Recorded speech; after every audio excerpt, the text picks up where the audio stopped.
Early lease termination requests happen even with the best tenants: job relocations, family changes, life events. How you handle them determines whether they become a financially damaging dispute or a manageable transition. First, understand your legal position. A fixed-term lease is a contract. The tenant owes rent for the full term. You don't have to accept early termination, but in most states, you're required to make a reasonable effort to re-rent the unit if the tenant leaves, called the duty to mitigate. Know your state law exceptions.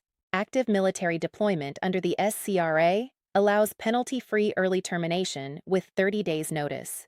Domestic violence situations with documentation allow early termination in most states. Landlord habitability failures can allow early termination. Some states add job relocation or medical necessity.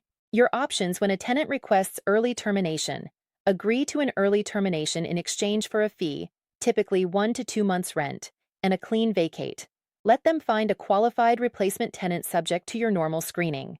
Enforce the full lease and collect rent for each month the unit sits vacant after you've made reasonable re-leasing efforts. The fee-based approach is often the most practical. You get compensated for the disruption and inconvenience. You can re-rent on your terms, and you avoid the uncertainty of pursuing a tenant for several months of rent. Get any early termination agreement in writing: the vacate date, any payment owed, key return process, security deposit handling, and a mutual release. TenantScreeningBackgroundCheck.com. Place tenants likely to stay and honor their commitments.